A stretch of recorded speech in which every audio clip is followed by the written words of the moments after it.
Sementara itu, momen Hari Raya Galungan dan Kuningan memberi berkah tersendiri bagi sejumlah petani cabai di Kabupaten Tabanan.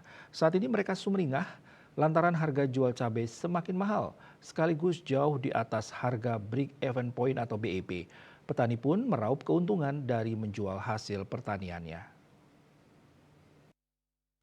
Cabai rawit di Banjarbangah, Kecamatan Baturiti, Nyoman Sudiase, Jumat 23 Februari mengungkapkan, harga cabai di tingkat petani melonjak sejak awal pekan lalu.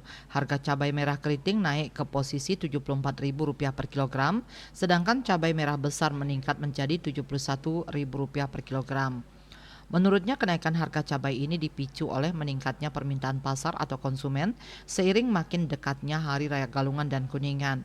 Akan tetapi di sisi lain lonjakan permintaan pasar tersebut tidak sebanding dengan ketersediaan komoditas atau hasil panen di tingkat petani.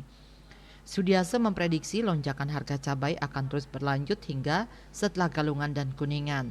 Sebab nantinya akan menyusul Hari Raya Nyepi dan awal puasa yang biasanya dibarengi dengan meningkatnya permintaan pasar. Seiring meningkatnya harga, hasil panen tentu memberi berkah tersendiri untuk petani cabai.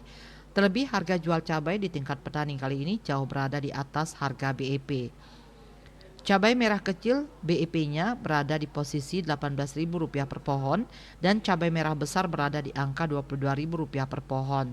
Sementara itu di tingkat pedagang pasar tradisional, Dinas Perindustrian dan Perdagangan di Perindak Kabupaten Tabanan yang melakukan monitoring mencatat cabai merah keriting diperdagangkan di posisi Rp75.000 per kilogram. Selanjutnya cabai merah besar dan cabai rawit ditransaksikan di level Rp75.000 per kilogram, sedangkan cabai rawit hijau diperdagangkan di angka Rp40.000 per kilogram. Manik Bisnis Bali melaporkan.